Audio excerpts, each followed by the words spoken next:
നമസ്കാരം. ഞാനിപ്പോൾ എത്തിയിരിക്കുന്ന ഷാജി ചേച്ചിയുടെ വീട്ടിലാണ്. ഇന്നത്തെ കലാവിശേഷങ്ങളിൽ അദ്ദേഹം എത്തുന്നത് നമ്മുടെ ഷാജി ചേച്ചിയാണ്. ചേച്ചിയുടെ കലാവിശേഷങ്ങൾ നമ്മൾ ചോദിച്ചത് ഈ കാണുന്നതാണ് ഷാജി ചേച്ചിയുടെ വീട്. ഇവിടെ ഇന്ന് ചേച്ചിയുടെ മകൾ മലയ്ക്ക് പോകുന്ന കാര്യം പറഞ്ഞാൽ ചേച്ചിയെ വിളിക്കാം. ഷാജി ചേച്ചി ഇല്ലേ? ഫാമിലിയാണ് ചേച്ചി എന്ന ഈ ഇന്റർവ്യൂ എടുക്കാൻ വേണ്ടി വന്നതാണ്. ഹായ്, ഷാജി ചേച്ചിയുടെ വിശേഷങ്ങൾ പറ ആദ്യം തന്നെ. എൻ്റെ വിശേഷം എന്ന് പറഞ്ഞാൽ അടുത്ത മാസം ഒരു സിനിമ റിലീസാകാൻ പോകുന്നുണ്ട്. നായികയായിട്ട് ഞാൻ ആദ്യമായിട്ട് അഭിനയിക്കുന്ന സിനിമ. അപ്പോൾ അത് അവിരാജൻ്റെ ഇണങ്ങത്തി, അവിരാജൻ്റെ സ്വന്തം ഇണങ്ങത്തി, അതാണ് സിനിമയുടെ പേര്. സരിശ്രീ മീഡിയ ക്രിയേഷൻസിൻ്റെ ബാനറിൽ ഡയറക്ടർ പേര് സോണി ജോസഫ്, നിർമ്മാണം ശ്രീനിവാസൻ നായർ, ശൈലശ്രീ മീഡിയ ക്രിയേഷൻസിൻ്റെ ബാനറിലാണ് ചെയ്യുന്നത്. അപ്പോൾ അതിലേക്ക് ഒരു നായികാവേഷം, അത് സത്യത്തിൽ ആദ്യം ഒരു ടെലിഫിലിമായിട്ട് ചെയ്യാനായിട്ടുണ്ട്. അപ്പോൾ അതിലേക്കാണ് നായികയായിട്ട് സെലക്ട് ചെയ്തത്. അപ്പം ഏകദേശം 7-8 ദിവസത്തെ ഷൂട്ട് കഴിഞ്ഞ ശേഷമാണ് ആ സിനിമയാക്കാം എന്നുള്ളൊരു തീരുമാനം അവർക്ക് വന്ന്. അപ്പം അങ്ങനെ ഞാൻ അതിലേക്ക് നായികയായിട്ട് വന്നു. അതിൻ്റെ വലിയൊരു സന്തോഷത്തിലാണ് ഞാൻ ഇപ്പോൾ ഇരിക്കുന്നത്. ഇന്ന്, അതായത് ഡിസംബർ 15 ഇന്ന് തിരുവനന്തപുരം താജിൽ വെച്ചിട്ട് അതിൻ്റെ ഓഡിയോ ലോഞ്ചിങ് ആണ്. 3 സോങ് ഉണ്ട്. അതിൻ്റെ ഓഡിയോ ലോഞ്ച് ചെയ്യാമായിരുന്നു. അപ്പോൾ എനിക്ക് അതിന് വേണ്ടി പോകാൻ പറ്റിയില്ല. വേറെ വീട്ടിൽ ഒരു വിശേഷം ഉണ്ടായിരുന്നു. അപ്പോൾ അതുകൊണ്ട് ആ ഒരു ചടങ്ങിൽ നിന്ന് എനിക്ക് മാറി നിൽക്കേണ്ടി വന്നു. എങ്കിലും അത് ഭംഗിയായിട്ട് നടന്നു എന്ന് അവിടുന്ന് അറിയിച്ചിട്ടുണ്ട്. അതിൻ്റെ ഒരു സന്തോഷത്തിലാണ് ഞാൻ. പിന്നെ വിശേഷം എന്ന് പറഞ്ഞാൽ രണ്ടാമത് വേറെ മൂവി ചെയ്യുന്നുണ്ട്. അതിൽ നല്ലൊരു ക്യാരക്ടർ, അതായത് നെഗറ്റീവ് ക്യാരക്ടറാണ്, വില്ലത്തിയായിട്ടാണ് ചെയ്യുന്നത്. അപ്പോൾ അത് ഫെബ്രുവരി റിലീസിങ് ആണ്. അങ്ങനെ 2 മൂവിയുടെ ഒരു റിലീസിങ് ഇങ്ങനെ വെയിറ്റ് ചെയ്തിരിക്കുകയാണ്. അതാണ് ഇപ്പോഴത്തെ ഏറ്റവും പുതിയ വിശേഷം.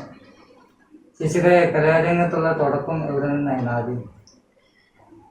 കലാരംഗത്തുള്ള തുടക്കം എന്ന് പറഞ്ഞു കഴിഞ്ഞാൽ അതൊരു ഒട്ടും പ്രതീക്ഷിക്കാത്തൊരു സംഭവമാണ്. കാര്യം എൻ്റെ ജീവിതത്തിൻ്റെ അവസ്ഥ വെച്ച് നോക്കിക്കഴിഞ്ഞാൽ ഒരിക്കലും ഞാനൊരു ഫീൽഡ് വരുമെന്ന് ഞാൻ വിചാരിച്ചതേ അല്ല. അന്നത്തെ എൻ്റെ ഒരു സാഹചര്യവും ഒരുപാട് പ്രശ്നങ്ങളിൽ നിന്നാണ് അതിന്നൊക്കെ ഒരുപാട് മാറ്റം വന്ന ആ ഒരു തുടക്കമാണ്. അന്ന് ഞാൻ സുരാജ് ചെട്ടികുളങ്ങര എന്ന് പറയുന്നൊരു ആള് ഇങ്ങനൊരു പോസ്റ്റർ ഇട്ടിരുന്നു, ആക്ടേഴ്സിന് ആവശ്യമുണ്ട് എന്ന് പറഞ്ഞുകൊണ്ട്. അപ്പം ഞാൻ ആ നമ്പറിൽ കോണ്ടാക്ട് ചെയ്തു. അതാണ് എൻ്റെ ആദ്യത്തെ അരങ്ങേറ്റം, സിനിമയിലേക്കുള്ള ആദ്യത്തെ ഒരു കാൽവെപ്പ് എന്ന് വേണമെങ്കിൽ പറയാം. അതെൻ്റെ ആ ഒരു ക്യാമറയുടെ മുമ്പിൽ എനിക്ക് ആ ഒരു അവസരം തന്ന സുരാജിനും ആ ഒരു ടീമിനെ ഞാൻ ഇന്ന് നന്ദിയോടെ ഓർക്കുന്നതാണ്. സത്യമാണ് ഞാൻ പറഞ്ഞത്. എന്നും എൻ്റെ ഹൃദയത്തിൽ അവരെപ്പോഴും ഉണ്ടായിരിക്കും. കാര്യം ഒരുപാട്, അതായത് കുഞ്ഞുനാൾ മുതൽ ഈ ബ്ലാക്ക് ആൻഡ് വൈറ്റ് അന്നത്തെ മനോരമ പത്രത്തിലും മാതൃഭൂമി പത്രത്തിലൊക്കെ ആർട്ടിസ്റ്റിൻ്റെ ആവശ്യമുണ്ട്, നായിക ആവശ്യമുണ്ടെന്ന് പറഞ്ഞിട്ടൊക്കെ വരുന്ന സമയത്ത് അന്ന് ബ്ലാക്ക് ആൻഡ് വൈറ്റ് ഫോട്ടോ ആയിരുന്നു. അപ്പം ഞാൻ ഫോട്ടോ ഒക്കെ എടുത്ത് അന്ന് നമുക്ക് തിരിച്ചയക്കാൻ വേണ്ടി ഇല്ലെങ്കിലും പിന്നെ നമ്മളെ സ്റ്റാമ്പ് ഒക്കെ ആയിട്ട് കൊടുക്കണമായിരുന്നല്ലോ. അങ്ങനെയൊക്കെ ഞാൻ ഒരുപാട് അയച്ചിരുന്നു. പക്ഷെ ഒന്നിനും റിപ്ലൈ വന്നിട്ടില്ലായിരുന്നു. അന്നത്തെ എൻ്റെ കോലമാണോ ഇനി നമ്മുടെ അവസ്ഥയാണോ ഒന്നും എനിക്കറിയില്ല. ഒന്നും സെലക്ട് ആയിട്ടില്ല. അങ്ങനെ ഇതിലൂടെയാണ് തിരിച്ചു വരുന്നത്. അത് തള്ളുവണ്ടി എന്നും പറഞ്ഞൊരു വെബ് സീരീസ്, പഞ്ചാരക്കടവ് തള്ളുവണ്ടി എന്നും പറഞ്ഞ വെബ് സീരീസ് ആയിരുന്നു. ആ വെബ് സീരീസിൽ ഒരു വനിതാ പോലീസിൻ്റെ ക്യാരക്ടർ വേഷം ചെയ്തുകൊണ്ടാണ് ഞാൻ ഈ ഒരു ഫീൽഡിലേക്ക് വരുന്നത്. പിന്നെ അതിനുശേഷം സൂര്യയൊരു സുന്ദരി, കന്യാദാനം, അങ്ങനെ അതിലെല്ലാം ക്യാരക്ടർ വേഷങ്ങൾ ചെയ്തു. പിന്നെ കലാഭവൻ സുധിച്ചേട്ടൻ്റെ കൂടെ കോമഡി പിന്നെ പ്രോഗ്രാമുകളൊക്കെ ചെയ്യുന്നുണ്ട്, മെഗാ ഷോ ചെയ്യുന്നുണ്ട്. പിന്നെ അത് കഴിഞ്ഞ് കുറേ ഷോർട്ട് ഫിലിംസ്, ഇപ്പം പറഞ്ഞറിയിക്കാൻ പറ്റാത്തത്ര എണ്ണം ഉണ്ട്. ഷോർട്ട് ഫിലിംസ്, വെബ് സീരീസ്, OTT-യിലൊക്കെ ഉള്ള വെബ് സീരീസും. അതിൽ ഇതെല്ലാം നടന്നുകൊണ്ടിരിക്കുന്ന സമയത്ത് ഒരു സിനിമ വന്നു, ചന്ദനമേട എന്നും പറഞ്ഞൊരു സിനിമ. അതിലൊരു നെഗറ്റീവ് കോൾ ഗേളിൻ്റെ വേഷമായിരുന്നു.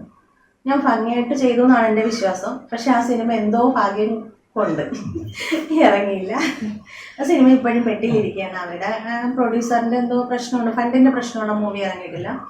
രണ്ടാമത് ചെയ്ത സിനിമയെന്ന് പറഞ്ഞാൽ മമ്മി സെഞ്ചുറീസിൻ്റെ കണ്ടശ, അത് അവാർഡ് മൂവിയായിരുന്നു. ആ സിനിമയ്ക്ക് ഇപ്രാവശ്യം അവാർഡ് ഉണ്ടായിരുന്നു. അതും നമ്മുടെ ഒരു ഭാഗ്യമാണെന്ന് വിചാരിക്കാൻ. കാര്യം നമ്മൾ അഭിനയിച്ച ആദ്യമായിട്ട് ഇറങ്ങിയ ഒരു സിനിമ പുറത്തിറങ്ങിയ അവാർഡിനാണെങ്കിലും ആ സിനിമയ്ക്ക് അവാർഡ് ഉണ്ടോ എന്ന് പറയുമ്പോൾ നമുക്ക് സന്തോഷമല്ലേ. നമ്മൾ അഭിനയിച്ച നമുക്കില്ലെങ്കിൽ അതിലുള്ള ഒരാൾക്കെങ്കിലും കിട്ടിയല്ലോ എന്നുള്ളൊരു സന്തോഷം. അതിൽ നായകനുണ്ടായിരുന്നു അവാർഡ്, പിന്നെ പ്രൊഡ്യൂസർക്കും ഡയറക്ടർക്കും അവാർഡ് ഉണ്ടായിരുന്നു. അത് കഴിഞ്ഞ് പിന്നീട് ഇപ്പം ചെയ്യുന്ന സിനിമയാണ് അവരാച്ചൻ്റെ സ്വന്തം ഇണങ്ങത്തി. ഇപ്പം സീരിയലിൽ ഒരുപാട് വിളിക്കുന്നുണ്ട്, ഒത്തിരി സിനിമയിൽ തന്നെ വിളിച്ചിട്ടുണ്ടായിരുന്നു. അപ്പം സീരിയലിൽ നിന്ന് ഇപ്പം സീരിയലൊന്നും വേണ്ടാന്ന് വെച്ചിട്ട് സിനിമയിലേക്ക് തന്നെയാണ് എൻ്റെ ഒരു ഫോക്കസ്, എൻ്റെ അംബീഷൻ, ആഗ്രഹം അത് തന്നെയാണ്. അതുകൊണ്ട് ഇപ്പം സിനിമ തന്നെ മുന്നോട്ട് കൊണ്ടുപോകണം. ഇതിൻ്റെ ഇടയ്ക്ക് ഞാൻ 2 ഷോർട്ട് ഫിലിമിൻ്റെ സ്ക്രിപ്റ്റ് എഴുതി, അത് 2 പുറത്ത് കൊണ്ടുവന്നു. ആദ്യത്തെ ഷോർട്ട് ഫിലിമിന് തന്നെ എനിക്ക് അവാർഡ് ഉണ്ടായിരുന്നു. ഇപ്പോൾ 2ാമത്തെ ഷോർട്ട് ഫിലിമിനും അവാർഡ്. 2ാമത്തെ ഷോർട്ട് ഫിലിമിനല്ല, നല്ല റൈറ്റർ എന്നും പറഞ്ഞുകൊണ്ട് എനിക്കൊരു സ്പെഷ്യൽ ജൂറി അവാർഡ്, അതും 24 ഫ്രെയിം കോഴിക്കോട് നടത്തിയൊരു അവാർഡ് ചടങ്ങ് വെച്ചിട്ട് എനിക്ക് ശങ്കർ സാറ്, അതെനിക്ക് സത്യം പറഞ്ഞാൽ വിശ്വസിക്കാൻ പറ്റുന്നില്ല. ഇപ്പോഴും എനിക്ക് വിശ്വസിക്കാൻ പറ്റുന്നില്ല അദ്ദേഹത്തിൻ്റെ കയ്യിൽ നിന്നൊരു അവാർഡ് മേടിക്കാൻ പറ്റും എന്ന് ഞാൻ വിചാരിച്ചതല്ല. അത് അവരെന്നെ ഒരുപാട് തവണ വിളിച്ച് എത്തുമോ എന്നൊക്കെ, ഗസ്റ്റായിട്ട് എത്തുമോ എന്നൊക്കെ ചോദിച്ചെങ്കിലും ഞാൻ വേറൊരു ആവശ്യമായിട്ട് പുറത്തായിരുന്നു. അപ്പം ഞാൻ വരുന്നില്ല എന്നാണ് പറഞ്ഞിരുന്നത്. പക്ഷേ അവർ പിന്നെ നിർബന്ധിച്ച് മേഡം എത്തണം എന്നൊക്കെ ഇങ്ങനെ പറഞ്ഞു. അപ്പം ഞാൻ പറഞ്ഞു എന്നാൽ ശരി എത്താന്ന് പറഞ്ഞു. അങ്ങനെ പെട്ടെന്ന് കയറി ചേർന്നു. അങ്ങനെ അവർ അവാർഡ് കിട്ടിയത്. ഞാൻ അവാർഡ് ഉണ്ടെന്നും ഞാൻ അറിഞ്ഞില്ലായിരുന്നു അവാർഡ് ഉണ്ടെന്ന്. ഒരു സർപ്രൈസ് ഉണ്ട് എന്ന് മാത്രം. ഫോട്ടോ ചോദിച്ചിരുന്നു, ഫോട്ടോ കൊടുത്തപ്പോൾ ഞാൻ വെച്ച് വല്ല സർട്ടിഫിക്കറ്റോ അങ്ങനെ എന്തെങ്കിലും ആയിരിക്കും എന്നാണ് വിചാരിച്ചത്. പക്ഷെ അവിടെ ചെന്നു അത്രയും വലിയൊരു വേദിയിൽ എൻ്റെ പേര് വിളിച്ചപ്പം ഞാൻ ആദ്യമേ ഇങ്ങനെ ഇരിക്കുക, എൻ്റെ പേര് തന്നെയാണോ വിളിക്കുന്നത് എന്നറിയാൻ വയ്യ. ഞാനിങ്ങനെ വായി കഴിച്ചിട്ട് എല്ലാവരുടെയും നോക്കാം. അപ്പോഴത്തേക്കും അവരൊന്നും കൂടെ പേര് അനൗൺസ് ചെയ്തു. അപ്പോഴാണ് എന്നെയാണോ എന്നുള്ളത് എനിക്കൊരു പരിസരബോധം തന്നെ വന്നത്. പിന്നെ ഞാൻ കയറി അവാർഡ് മേടിച്ചു, ശങ്കർ സാറിൻ്റെ അനുഗ്രഹം മേടിച്ചു. അത് എനിക്ക് കിട്ടാവുന്നതിൽ ഏറ്റവും വലിയ ഭാഗ്യമായിട്ട് വിചാരിക്കുകയാണ്. കാര്യം ഞാനൊന്നും ആയിട്ടില്ല, ഞാനിപ്പോഴും ഞാനിപ്പോഴും അങ്ങനെ എനിക്ക് അങ്ങനെ തന്നെ ആയിരിക്കണമെന്ന്, എന്നും അങ്ങനെ തന്നെ ആയിരിക്കണമെന്നൊരു ആഗ്രഹം. കാര്യം ഞാൻ ജീവിച്ചു വന്ന അവസ്ഥ അതാണ്, സാഹചര്യം അതാണ്. ഇപ്പോഴും ഞങ്ങൾ താമസിക്കുന്നത് തന്നെ വാടകയ്ക്ക്, ഞങ്ങൾക്ക് സ്വന്തമായിട്ട് വീടോ ഒന്നുമില്ല. നീ എത്ര വലിയ നിലയിലെത്താനും ഞാൻ തന്നെ ആയിരിക്കണം എന്നാണ് എൻ്റെ ആഗ്രഹം. അപ്പം നമ്മൾ പിന്നോട്ട് തിരിഞ്ഞു നോക്കുമ്പോഴത്തേക്ക് ഒരിക്കലും ഞാൻ മുമ്പോട്ട് വന്ന വഴി ഇതായിരുന്നു എന്ന് ആലോചിക്കുമ്പോൾ എനിക്കിപ്പോഴും വിഷമമാണ്. അത്രയ്ക്കും കഷ്ടപ്പെട്ടിട്ടുണ്ട്. അപ്പം ഈ നിലയിൽ വരെ എത്തി, അത് ദൈവത്തിൻ്റെ കാരുണ്യം കൊണ്ടാണ്, അല്ലേ? അങ്ങനെ തന്നെ. അപ്പം ഇനിയും വലിയ അതായത് വലിയ ആഗ്രഹമൊന്നും പറയാനൊന്നും പറ്റില്ല, എങ്കിലും എനിക്ക് ആഗ്രഹമുണ്ട് നല്ല നിലയിൽ സിനിമയിൽ തന്നെ കയറി പോകണം, പിടിച്ചു നിൽക്കണം. അതായത് എന്താ പറയുന്നത്, മണിച്ചേട്ടൻ പറയുന്നതൊക്കെ ചവിട്ടി താഴ്ത്തിയെടുത്തൊന്ന് ഉയർന്നു വരണം, അതാണ് എൻ്റെ ആഗ്രഹം. നടക്കട്ടെ. പിന്നെ അതേപോലെ ഫാമിലിയിൽ നിന്നൊക്കെ നല്ല സപ്പോർട്ടാണ്. ഫാമിലി എന്ന് വെച്ചാൽ എൻ്റെ ഹസ്ബൻഡാണ്. ആ പുള്ളി എനിക്ക് നല്ല സപ്പോർട്ടിങ്, എന്തിനും എൻ്റെ കൂടെ നിൽക്കും. പ്രോഗ്രാമൊക്കെ, സ്റ്റേജ് പ്രോഗ്രാമൊക്കെ ആണെങ്കിൽ കൂടെ വരും. കൂടെ വന്ന് തന്നെ ആൾക്ക് 1-2 നിന്ന് ചാൻസൊക്കെ കിട്ടിയിട്ടുണ്ട്. ഈ ഭദ്ര ക്രിയേഷൻസിൻ്റെ തന്നെ തള്ളുവണ്ടിയിൽ 2 എപ്പിസോഡിന് ആൾക്ക് എൻ്റെ കൂടെ വന്നതാണ്. പക്ഷേ അന്നേരമൊക്കെ രണ്ടിടത്തുനിന്ന് ചാൻസ് കിട്ടി. പിന്നെ ഞാൻ ആദ്യമായിട്ട് സ്ക്രിപ്റ്റ് എഴുതി ചെയ്ത ഇനി ഞാൻ ഉറങ്ങട്ടെ, അതാണ് ഷോർട്ട് മൂവിയുടെ പേര്. അപ്പോൾ അതിൽ ഞാൻ നായികയായിട്ട് ചെയ്തിട്ട് എൻ്റെ ഹസ്ബൻഡ് ചെയ്തു. അത് കഴിഞ്ഞിട്ട് പിന്നെ എൻ്റെ കൂടെ തന്നെ കലാഭവൻ സുധിച്ചേട്ടൻ്റെ ചിരിമാസ് എന്ന് പറയുന്ന കോമഡി പ്രോഗ്രാം ഉണ്ട് ഞങ്ങളുടെ മെഗാ ഷോ. അതിലേക്കും ആൾക്ക് ഈ പ്രാവശ്യം ഒരു ചാൻസ് സുധിച്ചേട്ടൻ കൊടുത്തു. അപ്പം എനിക്ക് നല്ല നല്ല സപ്പോർട്ട് തരുന്നത് കൊണ്ടായിരിക്കും ആൾക്ക് അങ്ങനെ ചെറുതെങ്കിലും ഒരു വേഷങ്ങൾ ചെയ്ത് കയറിപ്പോൾ വരാൻ പറ്റുന്നുണ്ട്. പിന്നെ 2 മക്കളുണ്ട്. മൂത്താൾ അലീന 9 പഠിക്കുന്നു, ഇളയാൾ അയാന 4 വയസ്സ്. മോടെ ഒരു കന്നിമല പോകുന്ന ചടങ്ങായിരുന്നു ഇന്ന്. അങ്ങനെ കന്നിസദ്യയൊക്കെ അതിൻ്റെ ഒരുക്കങ്ങളാണ് ഇന്നിവിടെ കണ്ടത്. ബുധനാഴ്ചയാണ് പോകുന്നത്, 18-ാം തീയതി. അപ്പം അതിൻ്റെ ഒരു സന്തോഷം കൂടെ ഉണ്ട്. അങ്ങനെ എന്തുകൊണ്ടാലും ദൈവം ഓരോരോ പടിയായിട്ട് ഇങ്ങനെ നല്ല നല്ല സന്തോഷങ്ങൾ നമുക്ക് തരുന്നുണ്ട്. ഇതിന് കലാരംഗത്ത് വരുന്നതിന് മുമ്പ് ഏതെങ്കിലും ഗ്രൂപ്പുകളിലോ മറ്റ് വേദികളിലോ ഗസ്റ്റായിട്ടൊന്നും പോയിട്ടുണ്ടോ? ഞാൻ ഗസ്റ്റായിട്ടൊന്നും പോയിട്ടില്ല. പിന്നെ കലാരംഗത്ത് വന്നതിന് ശേഷം ചെറിയ ഓരോ ലൈബ്രറിയിൽ അങ്ങനെ വാർഷികാഘോഷങ്ങൾക്കൊക്കെ ഗസ്റ്റായിട്ടൊക്കെ പോയിട്ടുണ്ട്, അത്രയുള്ളൂ. പിന്നെ അല്ലാതെ ഇതിന് വരുന്നതിന് മുമ്പായിട്ട് പ്രോഗ്രാമുകളൊക്കെ ചെയ്തിട്ടുണ്ട്. ഞാൻ കോട്ടയം കലാഭവനിൽ ഡാൻസറായിട്ട് പോയിട്ടുണ്ട്. പിന്നെ കൊല്ലം കെ.ആർ. പ്രസാദിൻ്റെ ട്രൂപ്പിൽ ഡാൻസറായിട്ട് പോയിട്ടുണ്ട്. അങ്ങനെയൊക്കെ ഉള്ളു. പിന്നെ കലാരംഗത്തേക്ക് ഇങ്ങനെ ഒരു എന്തുവാ പറയുന്നത്, ചൂടുവെടുപ്പാണ് വരുന്നത്. അതിപ്പോൾ ഞാൻ മുമ്പേ പറഞ്ഞല്ലോ. പിന്നെ ഇപ്പം ഒരു ഞങ്ങൾ വെബ് സീരീസ് ചെയ്യാനായിട്ട് അതിന് താല്പര്യമുണ്ട്. പിന്നെ സ്ക്രിപ്റ്റൊക്കെ എഴുതിക്കൊണ്ടിരിക്കുന്നു. ഞാൻ ഒരു സിനിമയ്ക്ക് വേണ്ടിയിട്ട് സോങ് എഴുതി കൊടുത്തു. അത് ഉടനെ തന്നെ എൻ്റെ പേര് റിലീസാവും. അതിൻ്റെ ഒരു സന്തോഷമുണ്ട്. ഇപ്പോൾ 1-2 ഗസ്റ്റായിട്ട് വിളിച്ചിട്ടുണ്ട്. ഞാൻ ജനുവരിയിൽ 2 വാർഷിക പ്രോഗ്രാം വന്നിട്ടുണ്ട്. അവർ ഗസ്റ്റായിട്ട് വിളിച്ചിട്ടുണ്ട്. ഈ ഒരു സിനിമ ഇറങ്ങുന്നതിന് മുന്നോടിയായിട്ട് അങ്ങനെ ഒരു കാര്യം കൂടെ വന്നിട്ടുണ്ട്. ഏതെങ്കിലും വേദികളിൽ നിന്ന് കലാരംഗത്ത് വന്നതിന് ശേഷം ആദരവ് വല്ലതും കിട്ടിയിട്ടുണ്ടോ? ആദരവ് എന്ന് പറയുമ്പം കുറേ എടുത്തുനിന്ന് പോകും. പ്രോഗ്രാമൊക്കെ ചെയ്ത് കഴിയുമ്പോഴത്തേക്ക് ഉള്ള ആദരവൊക്കെ കിട്ടിയിട്ടുണ്ട്. അതൊക്കെ ഞങ്ങൾ പ്രോഗ്രാമൊക്കെ ചെയ്തതിൻ്റെ ഇതായിട്ട്, അതായത് സ്റ്റേജ് പ്രോഗ്രാം ചെയ്ത് കഴിഞ്ഞപ്പോഴത്തേക്ക് കിട്ടിയതാണ്. പിന്നെ അതൊക്കെ വാർഷികത്തിനൊക്കെ കിട്ടിയത്. അതുകൊണ്ട് ശങ്കർ സാറിൻ്റെ ഒക്കെ വാങ്ങിക്കാൻ പറ്റിയ വാങ്ങിച്ച ആ ഒരു അവാർഡ്.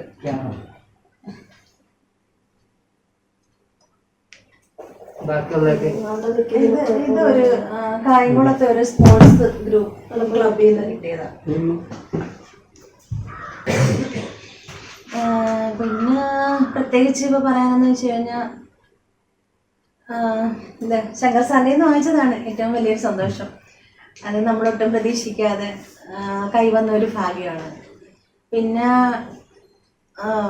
എന്താ പറയുന്നത്, കരിമ്പടം എന്ന് പറഞ്ഞൊരു മൂവി ചെയ്യുന്നുണ്ട്. അതിൻ്റെ ലാസ്റ്റ് ഒരാഴ്ചയും കൂടെ ഉണ്ട് അതിൻ്റെ ബാക്കി കാര്യങ്ങൾ ഷൂട്ട് ചെയ്യാനായിട്ട്. അത് കഴിഞ്ഞ് കഴിഞ്ഞാൽ അതിൻ്റെ സംവിധായകൻ പുതിയൊരാളാണ്. പിന്നെ നിർമ്മാണം അനസ് സയ്യിദ് എന്ന് പറയും. അത് കലിപ്പ് ഇറങ്ങിയ ഒരു ടീമാണ്. കലിപ്പെന്ന് പറഞ്ഞതിന് മുമ്പ് മൂവി ഇറങ്ങിയിട്ടുള്ളത്. അതിൻ്റെ ടീമാണ് ആ സിനിമ ഇറക്കുന്നത്. അപ്പം ഈ അനസ് എന്ന് പറയുന്ന ആൾ തന്നെയാണ് അതിൽ നായകനും റൈറ്ററും സംവിധായകനും. അപ്പം അങ്ങനെ അതിൻ്റെയൊക്കെ ഒരു സന്തോഷത്തിലിരിക്കുകയാണ്. ആദ്യമായിട്ടല്ലേ ഒരു ബിഗ് സ്ക്രീനിൽ വരാൻ പോകുന്നത്. അതിൻ്റെ ഒരു ഇതുപോലെ ഒരു ഭയങ്കര സന്തോഷം സത്യം. പിന്നെ ചേച്ചി സെറ്റിൽ വർക്ക് ചെയ്തപ്പോൾ ഉള്ള അനുഭവങ്ങളൊക്കെ എങ്ങനെയായിരുന്നു സെറ്റിൽ? ഈ 2 സെറ്റിലും എനിക്ക് യാതൊരു പ്രശ്നമില്ലായിരുന്നു. എല്ലാവരും നല്ലൊരു ആർട്ടിസ്റ്റ് എന്ന നിലയിൽ തന്നെ എനിക്ക് ആ ഒരു വാല്യൂ അവർ തന്നു തന്നെയാണ് ചെയ്തത്. പിന്നെ ഇപ്പം അവിരാച്ചൻ്റെ ഇണങ്ങത്തി എന്ന് പറയുന്ന മൂവിയുടെ സെറ്റിലേക്ക് ആദ്യമേ ഞാൻ മുമ്പേ പറഞ്ഞിരുന്നു ഒരു ടെലിഫിലിമായിട്ടായിരുന്നു. അതിൻ്റേതായ ചെറിയ വിട്ടുവീഴ്ചകൾ ചെയ്യേണ്ടി വന്നിട്ടുണ്ട്. കാരണം റൂമിൻ്റെ കാര്യത്തിലായാലും ഫുഡിൻ്റെ കാര്യത്തിൽ പ്രശ്നങ്ങളൊന്നും ഇല്ലായിരുന്നു. പിന്നെ റൂമിൻ്റെ കാര്യത്തിലൊക്കെ ചെറിയ ഇതുണ്ടായിരുന്നു. അത് ഇതുവരെ പോയിട്ടുള്ള സെറ്റുകളിൽ നിന്നും വ്യത്യസ്തമായിരുന്നു. അത് അത്രത്തോളം ബുദ്ധിമുട്ട് അവർക്ക് ഫിനാൻഷ്യലായിട്ട് പ്രശ്നങ്ങളുണ്ടായിരുന്നു. പിന്നീട് അത് മൂവി ആക്കിയപ്പോഴത്തേക്ക് അതൊക്കെ ഒന്ന് മാറി. വേറെ അല്ലാതെ എനിക്ക് ആരുടെയും ഭാഗത്തൊന്നും പ്രശ്നങ്ങളൊന്നും ഉണ്ടായിട്ടില്ല. നല്ല രീതിക്ക് തന്നെയാണ് പെരുമാറുന്നത് എല്ലാവരും. ഒരാളുടെ ഭാഗത്തുനിന്ന് ഒരു നോട്ടം കൊണ്ടുവരും നമുക്കൊരു പ്രശ്നം ഉണ്ടായിട്ടില്ല. പിന്നെ ആ ഇടയ്ക്ക് വെച്ച് ഇങ്ങനെ ഓരോരോ പ്രശ്നങ്ങൾ നടന്നുകൊണ്ടിരിക്കുന്ന സമയമായിരുന്നല്ലോ. അതൊക്കെ കൊണ്ടായിരിക്കാം ചിലപ്പം ഒരു പ്രശ്നങ്ങളും ഉണ്ടായിട്ടില്ല. ചില ആൾക്കാർ പറയും പേയ്മെൻറ്റ് കുറവാണ്, വന്ന് ചെയ്യാമോ? അപ്പം ഞാൻ പറയാം ഓക്കെ ഞാൻ വന്ന് ചെയ്യാം. പക്ഷെ മാന്യമായിട്ടുള്ള വർക്കാണെങ്കിൽ നമുക്ക് പോയി ചെയ്യുന്നതിന് പ്രശ്നമില്ലല്ലോ.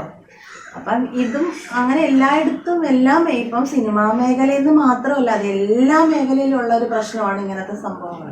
അപ്പം ഞാൻ അതുകൊണ്ട് അതിനിപ്പോൾ എൻ്റെ അടുത്ത് മാത്രമെന്നല്ല എല്ലാ ആർട്ടിസ്റ്റുകളും ഉണ്ടാവാറുള്ള പൊതുവെയുള്ള പ്രശ്നമാണ്. പക്ഷെ ഇപ്പം ഇങ്ങനത്തെ ഒരു സംസാരം അല്ലെങ്കിൽ ആ ഒരു കേസും പ്രശ്നങ്ങളൊക്കെ വന്നതിന് ശേഷം ഈ ഒരു പ്രശ്നമേ ഇല്ല. ആരുടെ ഭാഗത്തുനിന്ന് ഒരു നോട്ടം പോലും അങ്ങനെയൊന്നും ഉണ്ടായില്ല. പ്രത്യേകിച്ച് ഈ 2 സെറ്റും നമുക്ക് വിശ്വസിക്കാം. ഏതൊരു പെണ്ണിനും ഏത് പാതിരാത്രിയും വിശ്വസിച്ച് പോയി ഷൂട്ട് ചെയ്യാൻ പറ്റും. ഞാൻ എന്ന് പറഞ്ഞു കഴിഞ്ഞാൽ എൻ്റെ ലാസ്റ്റ് ഷെഡ്യൂൾ 3 ഷെഡ്യൂളായിട്ടായിരുന്നു അവിരാച്ചൻ്റെ സ്വന്തം ഇണങ്ങത്തിയുടെ ഷൂട്ട് കഴിഞ്ഞത്.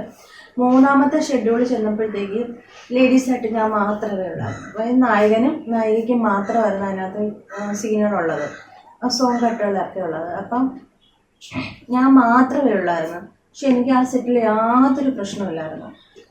അവർ ഭയങ്കര കംഫർട്ടബിൾ ആയിരുന്നു നമുക്ക്. അവർ നമ്മൾ നല്ല രീതിക്ക് കെയർ ചെയ്തു. ഫുഡായാലും എന്തും ഓരോ സീൻ കഴിയുമ്പോൾ റൂമിൽ പോകും. അവർ റൂമിൻ്റെ വാതിലിൽ പോലും വരത്തില്ല, ഫോൺ വിളിക്കുമോ അപ്പോഴേ ഞാൻ ഇവിടെ വരുമോ, ഷൂട്ട് കഴിയുമോ വീണ്ടും റൂമിൽ പോകും. അങ്ങനെ തന്നെയായിരുന്നു, ഒരു പ്രശ്നങ്ങളും ഇല്ലായിരുന്നു. പിന്നെ ചേച്ചി ഷോയിലൊക്കെ പങ്കെടുത്തിട്ടുണ്ടെങ്കിൽ ചേച്ചി പങ്കെടുത്ത ഷോകളിൽ ഏറ്റവും കൂടുതൽ ഇഷ്ടപ്പെട്ട ടീം ഏതാണ്?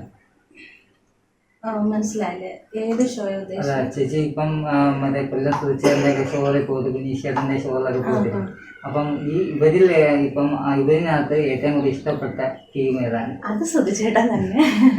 സുധിച്ചേട്ടൻ്റെ പ്രോഗ്രാം തന്നെയാണ്.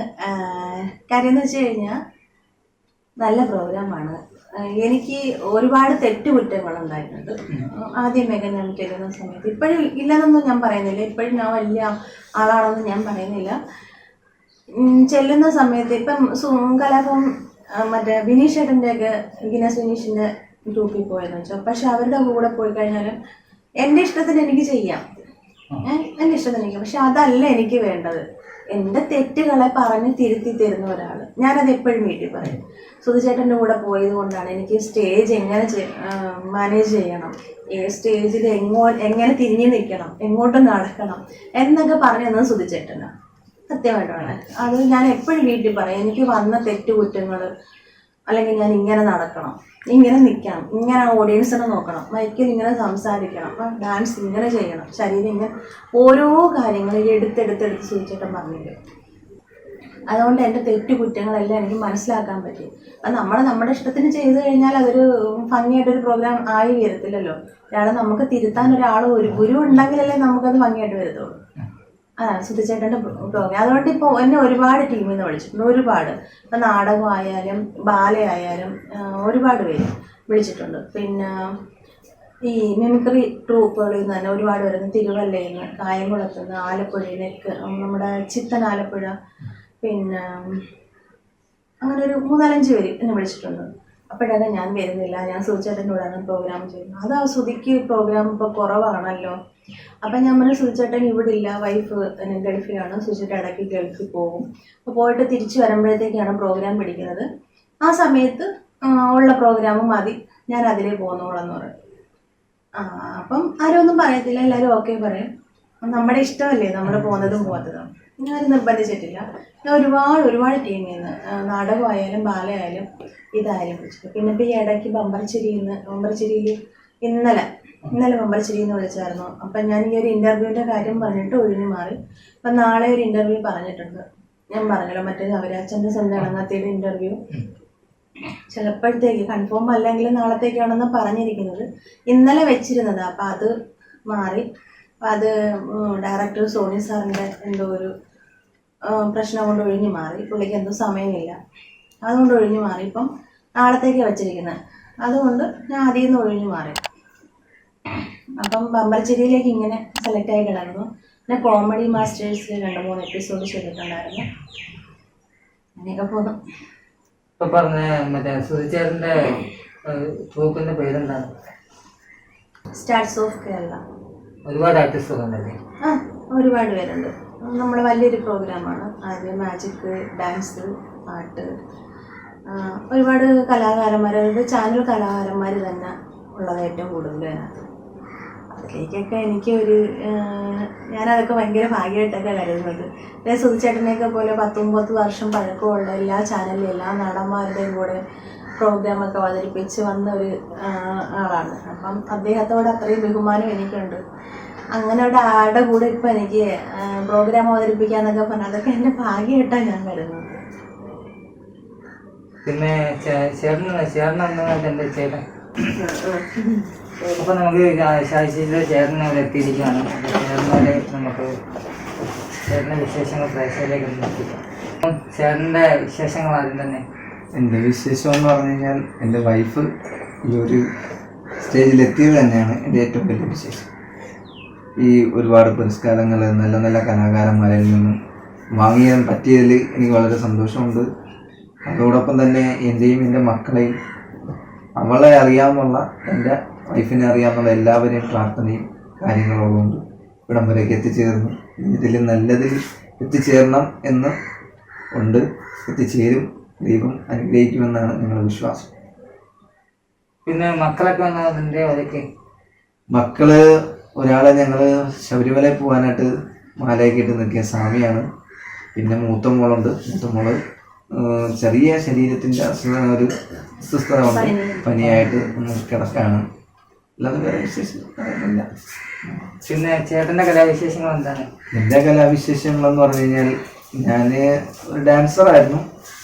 ഒരുപാട് ചാനൽ പ്രോഗ്രാമല്ല, സ്റ്റേജ് പ്രോഗ്രാമുകൾ ചെയ്തു. ഒരു ആർട്ടിസ്റ്റ് എന്നുള്ള നിലയാണ് എന്നെ ആളുകൾ കണ്ടിട്ടുള്ളത്. പിന്നെയെന്ന് വെച്ച് കഴിഞ്ഞാൽ ഇതോടൊപ്പം പറഞ്ഞാലെന്ന് പറഞ്ഞു കഴിഞ്ഞാൽ ഞാൻ 1-2 ലൊക്കേഷനിൽ എൻ്റെ വൈഫിനോടൊപ്പം ഞാൻ പോയിട്ടുണ്ട്. അങ്ങനെ 1-2 ചാൻസുകൾ എനിക്ക് കിട്ടിയിട്ടുണ്ട്. അതിൽ എനിക്ക് വളരെ സന്തോഷമുണ്ട്. ചേട്ടന് ഇതിനു മുമ്പ് ഏതെങ്കിലും ഷോർട്ട് ഫിലിംസ്, ആൽബം അങ്ങനെ എന്തെങ്കിലും വർക്ക് ചെയ്തിട്ടുണ്ടോ? ഷോർട്ട് ഫിലിം ചെയ്തിട്ടുണ്ടോ എന്ന് ചോദിച്ചു കഴിഞ്ഞാൽ ഞാനൊരു വെബ് സീരീസിനകത്ത് ഉണ്ടായിരുന്നു.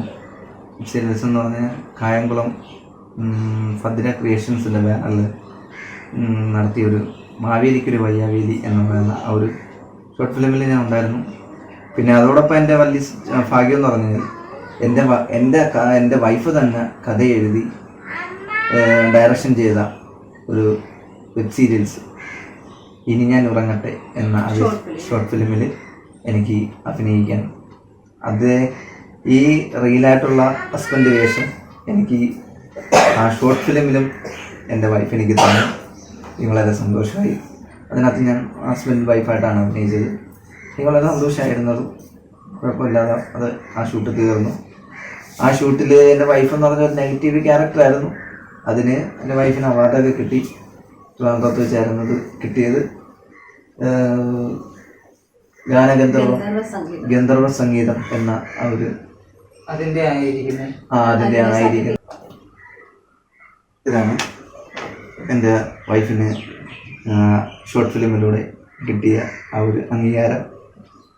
അത് വളരെ വൈഫിന് ഈ ഓരോ അംഗീകാരങ്ങൾ കിട്ടുമ്പോൾ ഇനി ഇതിലും ഒരുപാട് അംഗീകാരങ്ങൾ എൻ്റെ വൈഫിന് കിട്ടട്ടെ എന്നാണ് ഞാൻ പ്രാർത്ഥിക്കുന്നത്. ഇതിൽ നിറയണം, അംഗീകാരങ്ങൾ കൊണ്ട് നിറയണം. ലോകം അറിയപ്പെടുന്ന ഒരു ആർട്ടിസ്റ്റായി മാറാൻ എൻ്റെ അനുഗ്രഹങ്ങളും ഉണ്ടായിരിക്കും. എൻ്റെ ഒരു പ്രയത്നം ഉണ്ടായിരിക്കും. തീർച്ചയായിട്ടും ഞാൻ എപ്പോഴും ഉണ്ടായിരിക്കും. കാര്യം എന്ന് വെച്ച് കഴിഞ്ഞാൽ എനിക്ക് നല്ല സപ്പോർട്ടിങ് ആണ്. വീട്ടിൽ ആള് നല്ല സപ്പോർട്ടിങ് ആണ്. എവിടെയെങ്കിലും പോകുമ്പം എൻ്റെ 2 മക്കളെ നോക്കാൻ വേറെ ആരുമില്ല. അമ്മയില്ല, സഹോദരങ്ങളില്ല, ആരുമില്ല. ആള് തന്നെയാണ് കുഞ്ഞുങ്ങളെ നോക്കുന്നതും അവർക്കുള്ള ആഹാരങ്ങൾ വെച്ച് കൊടുക്കുന്നതും. വൈകുന്നേരം ജോലി കഴിഞ്ഞ് കൺസ്ട്രക്ഷൻ വർക്കാണ്, കഷ്ടപ്പെട്ട ജോലിയാണ്. കൺസ്ട്രക്ഷൻ വർക്ക് അറിയാലോ. ഈ ജോലി കഴിഞ്ഞ് വന്നിട്ട് രാത്രി വന്നിട്ട് വീട്ടിലെ കാര്യങ്ങളെല്ലാം നോക്കും. ഈ മക്കൾക്ക് വേണ്ടിയിട്ടുള്ള ആഹാരങ്ങൾ റെഡിയാക്കും, അവരുടെ ഡ്രസ്സ് കഴിയും, വീട്ടിലെല്ലാ ജോലികളും നോക്കിയിട്ട് രാവിലെ ഉറക്കമൊക്കെ കുറവാണ്. ഞാനില്ലെങ്കിൽ ഉറക്കമൊന്നും ഇല്ല കേട്ടാ.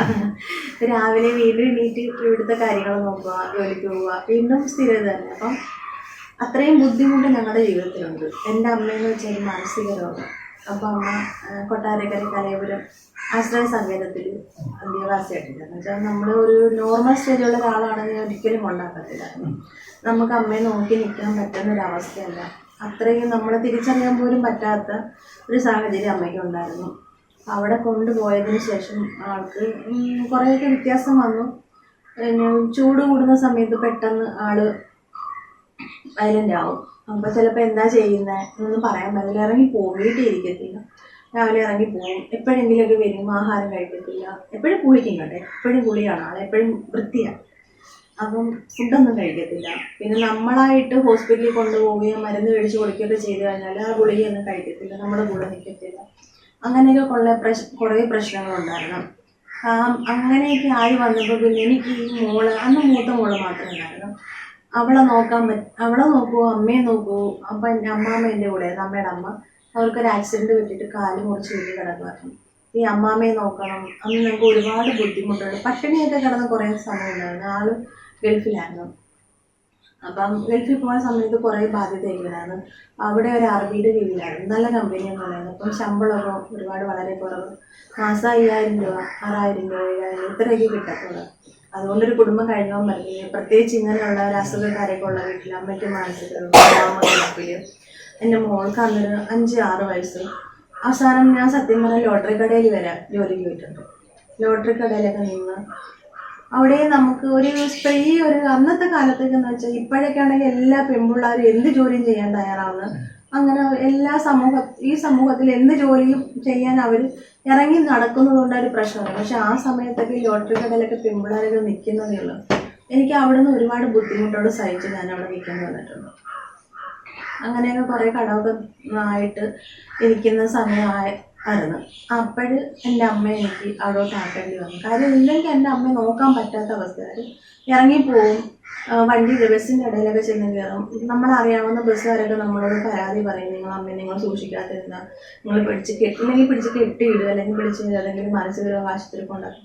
ഇങ്ങനെയൊക്കെ പറയുന്ന സമയത്ത് നമുക്ക് സഹിക്കാൻ പറ്റാത്ത സംഭവങ്ങളൊക്കെ ഉണ്ടായിരുന്നു. അങ്ങനെ ഒരു ദിവസം എൻ്റെ വീട്ടിൽ ആ പഞ്ചായത്തിലെ ഒരു ചേച്ചി സുധർമ്മയെന്ന് പറയും, ആ ചേച്ചി വീട്ടിൽ സെൻസസ് എടുക്കാൻ വന്നായിരുന്നു. അപ്പോൾ എന്നോട് ചോദിച്ചു, ജോലിക്ക് പോകുന്നില്ലേന്ന് ചോദിച്ചു. ഞാൻ ചോദിച്ചു, ഇന്നാണൊക്കെ അവസ്ഥ, അമ്മയ്ക്ക് തീരെ വയ്യ, പിന്നെ അമ്മാമ്മ ഇങ്ങനെ കിടക്കും, മുട്ടിൻ്റെ അവിടെ വരെ ഉള്ളപ്പോൾ ഒരാൾ നോക്കാൻ വേണം.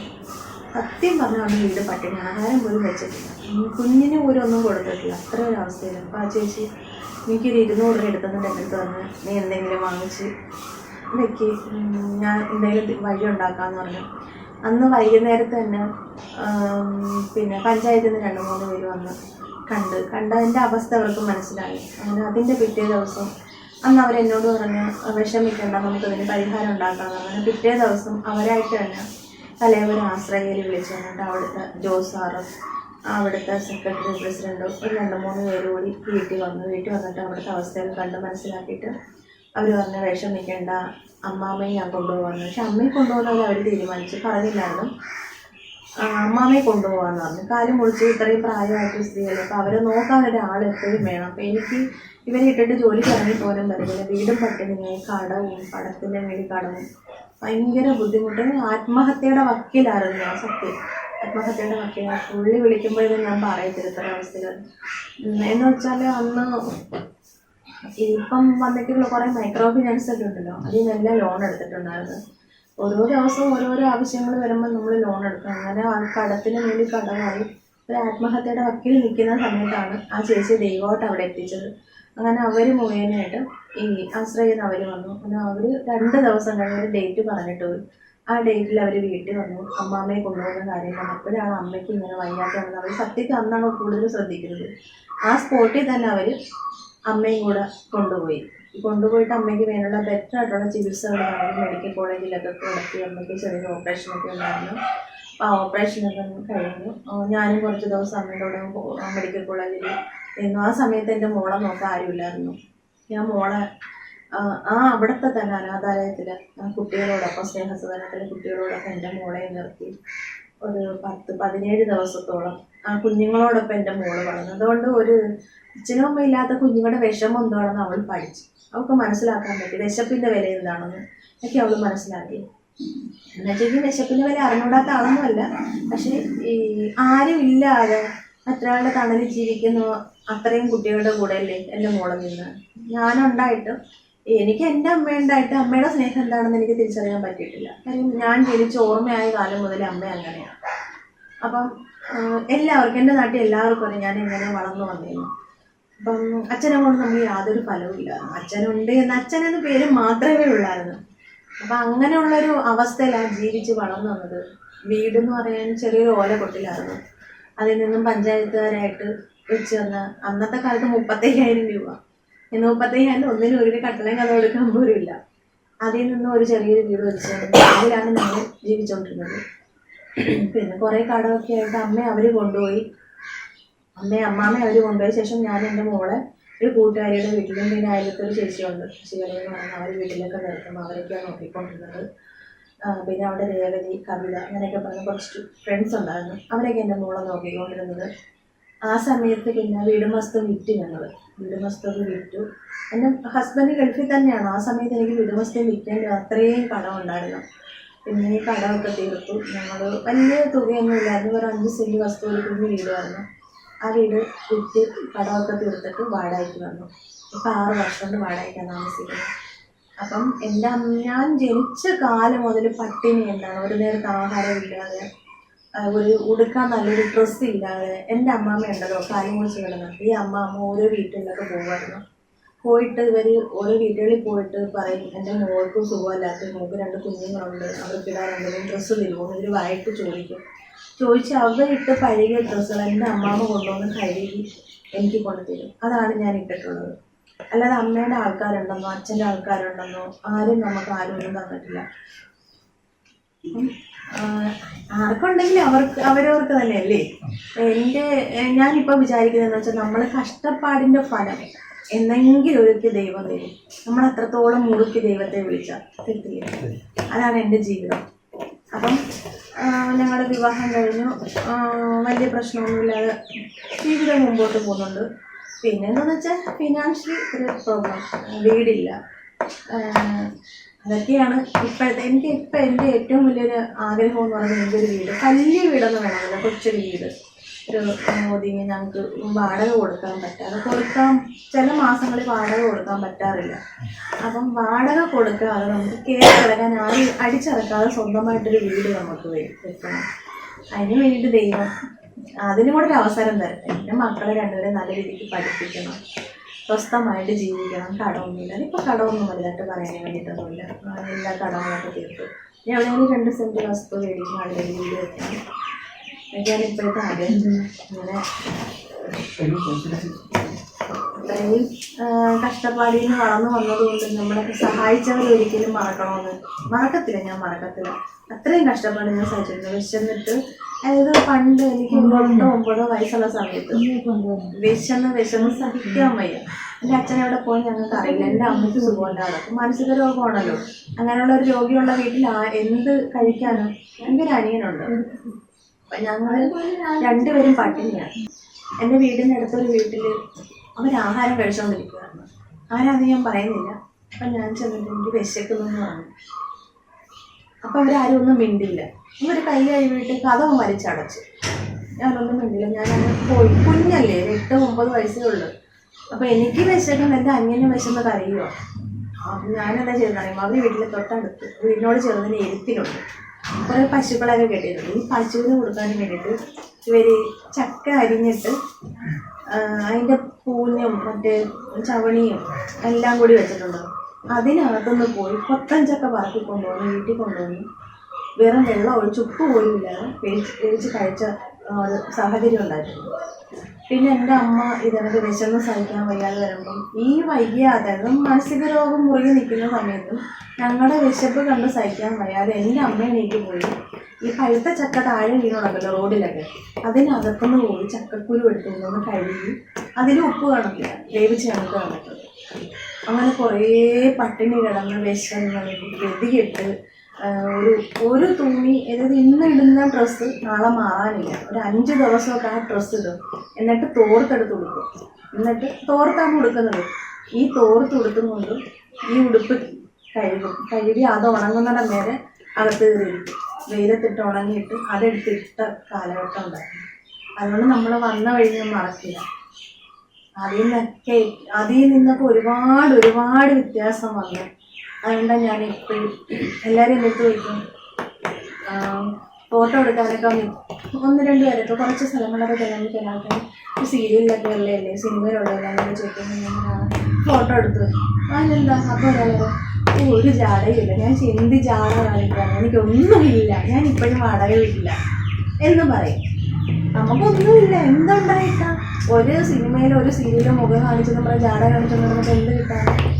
ഒന്നുമില്ല, എനിക്കിപ്പോഴും ഒന്നുമില്ല. അങ്ങനെ തന്നെ ഞാൻ വിചാരിക്കുന്നത്. ആ കാര്യമൊന്നുമില്ല, ഞാൻ ജീവിച്ച് വന്ന സാഹചര്യം അങ്ങനെ ആയതുകൊണ്ട്. 2 ദിവസത്തിന് മുമ്പ് ഞാനിങ്ങനെ ഈ കഞ്ഞി സദ്യയുടെ ആവശ്യത്തിനായിട്ട് പുറത്ത് കടയിൽ പോയപ്പം ഞാൻ താമസിച്ച ആ നാട്ടിൽ ഒരു ചേച്ചിയും അവരുടെ മോനെയും കൂടെ കണ്ടു. അവരെന്നെ കണ്ടിട്ട് അവർ കഴിച്ച് ഞാൻ അവരോട് മിണ്ടത്തില്ല, എനിക്ക് ജാടയായിരിക്കും. അപ്പം ഞാൻ അവരോട് അങ്ങോട്ട് ചെന്നിട്ട് കൈ കാണിച്ച് സംസാരിച്ചപ്പോൾ വരുമ്പോഴത്തേക്ക് നിങ്ങൾ വലിയ ആളായിപ്പോയി, ഞങ്ങളോടൊക്കെ മിണ്ടുമോ എന്ന് വിചാരിച്ചാൽ ഞാൻ മിണ്ടാതിരുന്നത്. അവർ ചേച്ചി ഞാനിപ്പോഴും പഴയ ശാരി തന്നെ, എനിക്കൊരു മാറ്റവും ഇല്ല എന്ന് പറഞ്ഞു. അപ്പോൾ അവർക്കത് സന്തോഷമായി. അവർ പറഞ്ഞു, അമ്മ ചേച്ചി ഞാൻ നിങ്ങളുടെ വീട്ടിൽ നിന്ന് ഒരു നേരമെങ്കിലും ആഹാരം കഴിച്ചിട്ടുള്ള ആളല്ലേ, അപ്പം ഞാൻ നിങ്ങളെ മറക്കുമെന്ന് ചോദിച്ചു. അത് മറക്കാതെ ജീവിക്കണമെന്നാണ് ഇതുവരെ ഇപ്പോഴും കൽപ്പന മേശരിയാണ്. എനിക്ക് വലിയ എങ്ങനെയാണെങ്കിലും ആൾക്ക് ഇതൊക്കെ നിർത്തിയിട്ട് എന്തെങ്കിലും ബിസിനസ് അങ്ങ് ചെയ്തൂടെ? എനിക്ക് അങ്ങനെ വലിയ ആഗ്രഹങ്ങളോ കാര്യങ്ങളോ അങ്ങനെയൊന്നുമില്ല. കാരണം എന്ന് പറഞ്ഞാൽ നമ്മളെ സഹായിക്കുന്നവരെ നമുക്കും തിരിച്ച് സഹായിക്കണം, അവരോടൊപ്പം കുറച്ച് സമയം സ്പെൻഡ് ചെയ്യണം, നമ്മളെ എങ്ങനെ ഏത് രീതിയിൽ കാണുന്നു അതേ രീതിയിൽ അവരോട് ബിഹേവ് ചെയ്യണം എന്നുള്ള ആ ഒരു കാര്യങ്ങളൊക്കെയാണ് നമുക്കുള്ളത്. പിന്നെ ഒട്ടനവധി ആർട്ടിസ്റ്റുകളായാലും സിനിമ ഫീൽഡിലുള്ള ആർട്ടിസ്റ്റുകളായാലും ഒരു കാലഘട്ടം കഴിയുമ്പോഴത്തേക്ക് ബേസിക്കലി ഇപ്പോൾ ആളുകൾ മാറിക്കൊണ്ടിരിക്കുന്ന ഒരു കാലഘട്ടമാണല്ലോ ഇപ്പോൾ നമ്മളാ ഈ കാലഘട്ടത്തിൽ അങ്ങനെയാണ്. അപ്പം അതിൽ അവരെ കുറ്റം പറഞ്ഞിട്ട് കാര്യമില്ല. അവർ സമൂഹത്തിൽ ഇറങ്ങി ചെല്ലുമ്പോൾ അവർക്ക് കിട്ടുന്ന ആ ഒരു ഇത് വെച്ചിട്ടാണ് അവർ കാണിക്കുന്നത്. എന്താ പറയുക, അതൊക്കെ ഒരുപാട് കാര്യങ്ങൾ ഇങ്ങനെ നടന്നു പോകുന്നു. പണ്ടെന്ന് വെച്ച് കഴിഞ്ഞാൽ നമ്മുടെ നാട്ടിൽ ഉത്സവം നടന്നു കഴിഞ്ഞാൽ ആ ഉത്സവത്തിൽ അമ്പല കമ്മിറ്റിക്കാർ ഞങ്ങളുടെ വീട്ടിൽ കയറത്തുമില്ല. സത്യം പറഞ്ഞു, ഞങ്ങളുടെ വീട്ടിൽ കയറത്തില്ല.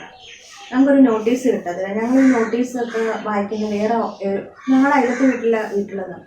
അപ്പം ഞാൻ ചോദിക്കാറുണ്ട്, എൻ്റെ ബ്രദറിൻ്റെ പേര് ശ്യാമ. അവരോട് ഞാൻ ചോദിക്കും, എടാ നമ്മുടെ വീട്ടിൽ എന്താണ് അവർ കയറാത്തത്? നിൻ്റെ കാശുണ്ടോ? നിൻ്റെ കാശില്ലല്ലോ. അവരെ കാശുണ്ട്, അതുകൊണ്ട് അവർ വീട്ടിൽ അവർ കയറണം. ഒരു നോട്ടീസ് പോലും നമുക്ക് തരാറില്ലായിരുന്നു. ഇപ്പോൾ ആൾക്കാർ എന്നെ തിരക്കി വരും. ഞാനിപ്പോൾ എവിടെയെങ്കിലും കണ്ടു കഴിഞ്ഞാൽ കൈ എടുത്ത് കാണിക്കാതെ പോകാറില്ല. ഒരു ഷേക്കാരി വരും, കൈ കാണിക്കുകയോ ചെയ്യും. കല്യാണം കഴിഞ്ഞ് വരുന്ന സമയത്തും അങ്ങനെയായിരുന്നു നമ്മുടെ വീട്ടില്. പിന്നെ ഞാൻ അവിടെയുള്ള ആളുകളോടൊക്കെ ഒരുപാട് സഹകരിച്ചു. ഈ പറയപ്പെടുന്ന ഈ അമ്പല കമ്മിറ്റിക്കാരുമായിട്ടൊക്കെ നല്ല സഹകരണമൊക്കെ ആയി. അപ്പോൾ അങ്ങനെ ആ ഒരു ഇതില് പിന്നെ എനിക്കൊരു നാഥനായല്ലോ. എന്റെ വീട്ടിലൊരു വരുമാനം വന്നു തുടങ്ങിയല്ലോ. അപ്പം ഒരാള് സ്വാഭാവികമായിട്ടും അങ്ങനെ ആവുമല്ലോ. 10 രൂപ കാശ് നമ്മളെ വീട്ടിലുണ്ടെങ്കിൽ അല്ലെങ്കിൽ അവരെ വീട്ടിൽ കാശില്ല എന്ന് പറഞ്ഞാൽ ഒരു നോട്ടീസ് കൊണ്ടുവരില്ലെങ്കിൽ ആ ഉത്സവം തുടങ്ങി എന്നും പോലും ആരും പറയാറില്ല. അത്രയ്ക്ക് വിഷമങ്ങൾ ഉണ്ടായിട്ടുണ്ട് നമുക്ക്. സത്യം.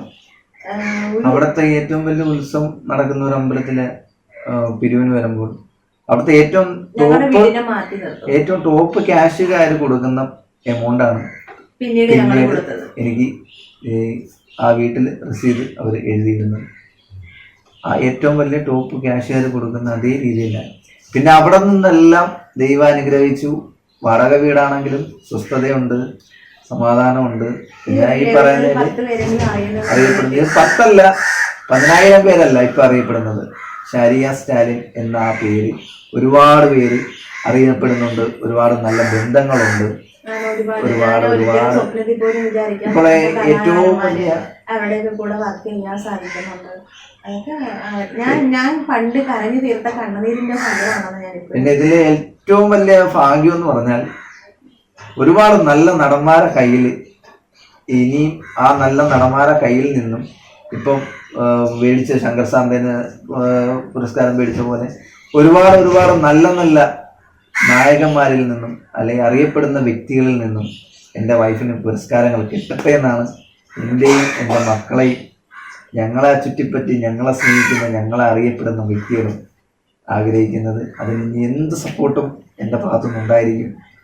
തീർച്ചയായിട്ടും ഞാൻ മരിക്കുന്നവരെ എൻ്റെ വൈഫിന് എൻ്റെ സപ്പോർട്ട് ഉണ്ടായിരിക്കും. അത് എൻ്റെ വൈഫിനെ കാണും എൻ്റെ സപ്പോർട്ട്, എൻ്റെ മക്കൾക്കും. അതാണ് എൻ്റെ തീർച്ചയായുള്ള എൻ്റെ ഏറ്റവും വലിയ ആഗ്രഹം. ഞാനിപ്പം ഈ മൈക്കിൻ്റെ ഫ്രണ്ടിൽ ഇരിക്കുന്നെങ്കിലും എൻ്റെ കണ്ണിൽ കണ്ണുനീരുണ്ട്. അടച്ചാൽ അതത്രയും പോവും. ഇത് സങ്കടക്കണ്ണീരല്ല, സന്തോഷത്തിന്റെ കണ്ണീര്. അതാണ് എനിക്ക് ഓരോ പ്രോഗ്രാമിന് പോകുമ്പോഴും ഓരോ വീഡിയോ കാണുമ്പോഴും ഞാൻ വിഷ് ഓൾ ദി ബെസ്റ്റ് എന്ന് പറയാറുണ്ട് വൈഫ്. അതാണ് എനിക്ക് ഇഷ്ടപ്പെട്ടത്. പിന്നെ അതേ ഈ മൈക്രോ ഫിനാൻസിന്റെ ഒക്കെ ലോൺ അടയ്ക്കാൻ പറ്റാതെ വീട്ടിനകത്ത് കയറി ഒളിച്ചിരുന്നൊരു സമയം ഉണ്ടായിട്ടുണ്ട്. അന്ന് തന്നെ ചീത്ത വിളിച്ച കുറെ ആൾക്കാരുണ്ട്. ആ ആൾക്കാർ ഇപ്പൊ എന്നെ വിളിച്ച് 2,000-3,000 കടം ചോദിക്കുക. എൻ്റെ കൈ ഉണ്ടെന്ന് അവരൊക്കെ വിചാരിക്കുന്നത് നമ്മൾ വലിയ 2 സിനിമയൊക്കെ ചെയ്യുന്നില്ലേ, ഇപ്പൊ ഒരു സീരിയല്, കോമഡി, അത് ഇത് എല്ലാം ചെയ്യുന്നുണ്ട്. എൻ്റെ കൈ കാശുണ്ടെന്നാണ് അവർ വിചാരിക്കുന്നത്. പക്ഷെ ഒന്നുപോലും ഇല്ല പോലോ. എൻ്റെ ഉണ്ടെങ്കിൽ ഞാൻ കൊടുക്കും, ഇല്ലെങ്കിൽ ഇല്ലെന്ന് പറയും. പക്ഷെ എൻ്റെ അവസ്ഥ എന്താണെന്ന് അവർ ചിന്തിക്കുന്നില്ല. അവർക്കറിയത്തില്ല.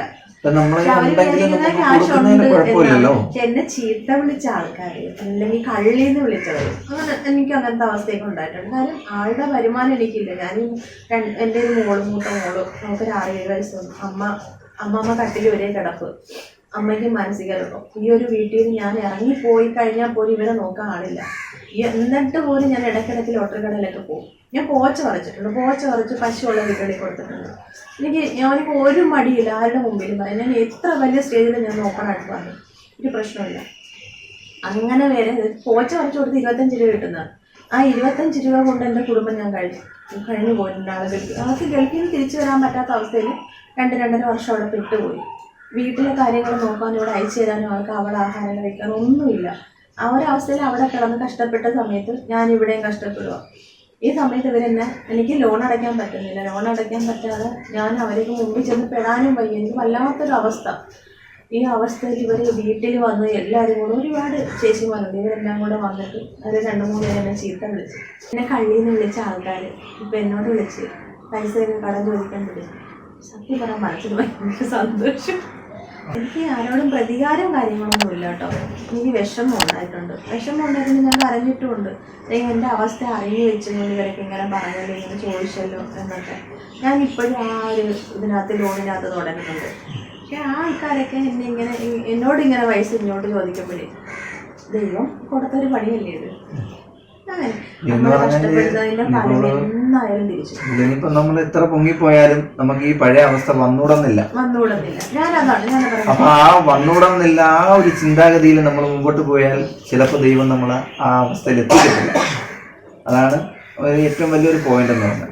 നമ്മളെന്ന് പറഞ്ഞു കഴിഞ്ഞാല് പണ്ടുള്ളവർ പറയാറുണ്ട്, കയറിപ്പോണ കോണി അടിപ്പടി ഇളക്കി കഴിഞ്ഞാൽ താഴെ വീഴത്തുള്ളൂ. അപ്പൊ ആ ഒരു അവസ്ഥയിൽ നമ്മൾ ഇളക്കിക്കൊണ്ട് പോയാൽ നമ്മൾ തിരിച്ച് വീണാൽ ഒരു രക്ഷയും കാണില്ല. അതുകൊണ്ട് ആ പഴയ ചിന്താഗതിയിൽ നമ്മൾ മുമ്പോട്ട് പോയി കഴിഞ്ഞാൽ തീർച്ചയായിട്ടും എത്തും എന്നാണ് എൻ്റെ വിശ്വാസം. കാരണം എനിക്കൊരു കാര്യം നടക്കാതെ വരുമ്പോൾ എനിക്ക് ടെൻഷൻ ഉണ്ടാവും. പക്ഷെ ആ ടെൻഷനിലൂടെയാണ് എൻ്റെ കാര്യങ്ങൾ എനിക്ക് സാധിച്ചു കിട്ടുന്നത്. അപ്പൊ ഇന്ന് തന്നെ എൻ്റെ വീട്ടിൽ നടന്ന കാര്യങ്ങൾ ടെൻഷനിലായിരുന്നു. ഈ കഞ്ഞിസദ്യ ഉണ്ടാക്കിയ എൻ്റെ ആ ഒരു ടെൻഷൻ എനിക്കുണ്ടായിരുന്നു. അപ്പൊ അത് എനിക്ക് അയ്യപ്പൻ സ്വാമി സഹായിച്ചു തന്നു. അതുപോലെ തന്നെയാണ് ഇനി വരാൻ പോണ എല്ലാ കാര്യങ്ങളും ഞാൻ കാണിച്ചു തരും. പിന്നെ ടെൻഷനൊക്കെ അങ്ങ് മാറും. എല്ലാം തുടങ്ങുമ്പോൾ നമ്മളാൽ കഴിയുന്ന ആ സഹായങ്ങൾ ഓരോരുത്തർക്ക് ചെയ്യണം എന്നുള്ള ഒരു ആഗ്രഹം എനിക്കുണ്ട്. എന്റെ അമ്മ കിടക്കുന്ന ആ ഒരു സ്ഥലത്ത് എന്തായാലും സഹായം ചെയ്യാൻ സാധിച്ചിട്ടില്ല. അങ്ങനെയുള്ള ഒരു കാര്യമുണ്ട്. പിന്നെ എനിക്ക് ഏറ്റവും വലിയ ഒരു കാര്യം എന്ന് പറഞ്ഞാല് ക്യാൻസർ രോഗിനെ ചികിത്സിപ്പിക്കണമെന്നാണ് എൻ്റെ ഏറ്റവും വലിയ. അതിന് ദൈവം അനുഗ്രഹിക്കട്ടെ എന്ന് ഞാൻ വിചാരിക്കുന്നു. പിന്നെ നിങ്ങളുടെ ലവ് മാരേജ് ആയിരുന്നു? ലവ് മാരേജ് എന്ന് പറഞ്ഞാൽ പറ്റത്തില്ല. സ്നേഹം ഉണ്ടായിരുന്നു, ഇഷ്ടപ്പെട്ടു. ഞാൻ ഡയറക്റ്റ് ആയിട്ട് വീട്ടിൽ വന്ന് ആലോചിച്ച് എനിക്ക് വിളിച്ചിറക്കി കൊണ്ടുപോയി കല്യാണം കഴിച്ചു. കല്യാണത്തിന്റെ കാര്യമൊന്നും എനിക്ക് ഉറപ്പ് പറയാൻ പറ്റത്തില്ല. കാര്യം എൻ്റെ അമ്മ ഇങ്ങനെയാണ്, അച്ഛന് ഇങ്ങനെയാണ്. അതുകൊണ്ട് സ്ത്രീധനമായിട്ട് തരാനോ ഒന്നും കാശോ കാര്യങ്ങളൊന്നുമില്ല. 5 സെന്റ് വസ്തു ഒരു വീട് മാത്രമേ ഉള്ളൂ. പിന്നെ എൻ്റെ ബ്രദറുണ്ട്, അത് ഇങ്ങനെയാണ്. അതിനെക്കുറിച്ചൊന്നും പറയാതിരിക്കുന്നതിൻ്റെ പേര് ഇങ്ങനെയാണ്. അതുകൊണ്ട് എനിക്ക് കല്യാണമായിട്ട് നടത്താനൊന്നും എനിക്ക് പറയാനൊന്നും പറ്റത്തില്ല. പിന്നെ എൻ്റെ വല്യമ്മച്ചിയുണ്ട്, അമ്മയുടെ ചേട്ടത്തിയുണ്ട്, അവർക്ക് മോളുണ്ട്. അവരോടൊക്കെ വന്നൊന്ന് ആലോചിക്കുന്നു. അവർ താല്പര്യപ്പെടുവാണെങ്കിൽ ചെയ്യാം, വിവാഹം നടത്താമെന്ന് പറഞ്ഞു. അങ്ങനെ അവരോട് വന്ന് നേരിട്ട് ഞാൻ ആദ്യം എൻ്റെ വീട്ടിൽ പറഞ്ഞപ്പോഴത്തേക്ക് അവർ പറഞ്ഞു നിന്റെ ഇഷ്ടം എന്നാണ്. അപ്പൊ ഞാൻ പറഞ്ഞു, അപ്പോൾ എൻ്റെ കൂടെ ആ പെണ്ണിന്റെ വീട്ടിൽ വരാൻ താല്പര്യമുള്ളവർ വരിക, പോയി ചോദിക്കാം. എനിക്കങ്ങനെ വിളിച്ചിറക്കി കൊണ്ടുപോയി ജീവിതം തുലച്ച് കളയേണ്ട ഒരു കാര്യം. കാരണം എന്താ പറയുക, ഈ സമൂഹത്തിലെല്ലാം പരസ്പരം പെണ്ണും ചെറുക്കനും ഇഷ്ടപ്പെട്ട് ഇറങ്ങി പോകുന്നു. നമ്മളെല്ലാം കേൾക്കാറുണ്ടല്ലോ, സമൂഹത്തിൽ നടക്കുന്ന കേസുകളെല്ലാം അങ്ങനെയാണ്. 1-2 മാസമൊക്കെ കഴിയും, അല്ലെങ്കിൽ ഒരു കുട്ടി ഉണ്ടാവും, പിന്നെ ആ ജീവിതം തകരാറാണ്. അപ്പൊ അങ്ങനെയുള്ള ലൈഫ് എനിക്ക് വേണ്ട. ഇനി ഏത് മതമായാലും നമ്മൾ ഒരു പെണ്ണിനെ ഇഷ്ടപ്പെട്ട് അവരെ വീട്ടിൽ ചെന്നവരെ രക്ഷകർത്താക്കളില്ലെങ്കിൽ അവരെ രക്ഷകർത്താവായിട്ട് നിൽക്കുന്നവരുടെ അടുത്ത് ചോദിച്ചു. അവർ താല്പര്യം പറഞ്ഞു. അപ്പോൾ ഞാൻ പറഞ്ഞു, അങ്ങനെയാണെങ്കിൽ ഒരു കാര്യം ചെയ്യാം, എല്ലാ കാര്യങ്ങൾക്കും ഞാൻ ഉണ്ടാവും. എല്ലാരും ചോദിച്ചു ആള് ക്രിസ്ത്യൻ മതമല്ലേ, നിങ്ങൾ ഹിന്ദു അല്ലേ, പിന്നെ അങ്ങനെയാ. അപ്പം എല്ലാരും വിചാരിക്കുന്നത് ഞങ്ങൾ ഭയങ്കര ലവ് ആയിരുന്നു എന്നാണ്. അപ്പൊ ഞാൻ എന്റെ സാഹചര്യം ഇങ്ങനെയാണ്, അവർക്ക് സ്ത്രീധനം വേണ്ടാന്ന് പറഞ്ഞു വന്ന് ആലോചിച്ചു, അത് നടന്നു. അല്ല, അന്ന് ഞാൻ എന്നോട് ഇതൊക്കെ ചോദിച്ച എന്റെ ഈ വൈഫ് പറഞ്ഞാണത്, എന്റെ വൈഫ് പറഞ്ഞാണത് മതത്തിന്റെ കാര്യങ്ങൾ ചോദിച്ചിട്ടുണ്ടായിരുന്നു. അപ്പോൾ ഞാൻ ആ ചോദിച്ചവരോടത്ത് ഞാൻ പറഞ്ഞെന്ന് പറഞ്ഞാൽ, മതം അത് നമ്മൾ മനുഷ്യനായിട്ട് ഉണ്ടാകുന്ന ഒരു കാര്യം. ഈശ്വരൻ സൃഷ്ടിക്കുമ്പോൾ മതമായിട്ട് സൃഷ്ടിക്കുന്നത്, നീ ഏത് ജാതിയായിട്ടാണ് വരുന്നത്, മനുഷ്യനായിട്ടാണ് വരുന്നത്. അപ്പോൾ എനിക്ക് ആ ഒരു വിശ്വാസം മതി. എനിക്ക് അങ്ങനെ മതം, പള്ളിയിലും പോകും, അമ്പലത്തിലും പോകും, ആള് മലയ്ക്ക് പോകും. എനിക്ക് മതം എന്നൊരു വിഷയമല്ല, എനിക്ക് യാതൊരു മതമല്ല, എനിക്ക് മനുഷ്യനാണ് വലുത്. എനിക്ക് മനുഷ്യൻ, അതാണ് ആ ഒരു രീതിയിൽ ഞാൻ പോത്തോളൂ. എനിക്കെന്ന് പറഞ്ഞു കഴിഞ്ഞാൽ മതത്തിനെ ചൊല്ലി ഇങ്ങനെ വഴക്കുണ്ടാക്കണം, അങ്ങനെ അതൊന്നും വേണ്ട. ഞാൻ അതിനെക്കുറിച്ച് ആരോടും സംസാരിക്കാറില്ല. ഞാൻ ഒരുപാട് നല്ല നല്ല ആളുകളായിട്ട് സഹകരിക്കുന്ന ഒരു വ്യക്തിയാണ് ഞാൻ. പിന്നെ അതുപോലെ തന്നെ എൻ്റെ വൈഫിൻ്റെ കുറേ ആർട്ടിസ്റ്റുകൾ എന്നോടൊപ്പം സഹകരിക്കുന്നവരുണ്ട്. അദ്ദേഹം ബന്ധപ്പെട്ടിട്ടുള്ള ഒരുപാട് വലിയ വലിയ മനുഷ്യരും എന്നോട് സഹകരിക്കും. അപ്പം എല്ലാവരിൽ നിന്നുണ്ടാകുന്ന ഒരു അറിവാണ് മനുഷ്യൻ ആദ്യം ഒപ്പിച്ചെടുക്കുക. നമ്മളൊരു വ്യക്തി ഒരാൾക്കൊരു കാര്യം പറഞ്ഞു കൊടുക്കുമ്പോൾ അത് മനസ്സ് അത് ഉൾക്കൊണ്ട് അതിനെക്കുറിച്ച് ചിന്തിച്ച് പ്രവർത്തിച്ച് പോകുമ്പോൾ നമുക്കെല്ലാം നല്ല കാര്യങ്ങൾ നടന്നു കിട്ടും. അല്ലാതെ വേറെ ഇതിനകത്തുള്ള ആ ഒരു ഇതൊന്നും വരുന്നില്ല. പിന്നെ ടെൻഷനും കാര്യങ്ങളും, എല്ലാ ബുദ്ധിമുട്ടും, എല്ലാ ജീവിത ഒരു വിഷമങ്ങളും എല്ലാ ആർട്ടിസ്റ്റുകൾക്കും ഉണ്ടാവും. ഇപ്പം ഇച്ചിരി നേരത്തെ ഇവിടെ വന്ന കലാഭവൻ സുധി, പുള്ളി ഒരുപാട് കഷ്ടപ്പെട്ട മേഖലകളിലൂടെ വന്നൊരു നടനാണ്, ഒരു ആർട്ടിസ്റ്റാണ്. ഇപ്പം അദ്ദേഹത്തിന് അങ്ങനെയുള്ള ഒരു ഇതൊന്നുമില്ല, എന്നാലും അദ്ദേഹം ഒരു പ്രത്യേക ഒരു മൈൻഡാണ്. പിന്നെ തെറ്റ് കണ്ടാൽ ചൂണ്ടിക്കാണിക്കുന്ന ഒരു വ്യക്തിയാണ്. നേരത്തെ എൻ്റെ വൈഫ് പറഞ്ഞ പോലെ പുള്ളി ഒരുപാട് കാര്യങ്ങളെല്ലാം നല്ല രീതിയിൽ പറഞ്ഞു കൊടുക്കുന്ന ഒരു വ്യക്തിയാണ്. അതോടൊപ്പം എല്ലാവരും നല്ല രീതിയിൽ പറഞ്ഞു കൊടുക്കും. വൈഫിന് സപ്പോർട്ടിംഗ് ഉണ്ട്, കുറെ ആർട്ടിസ്റ്റുകളുടെ സപ്പോർട്ടുണ്ട്.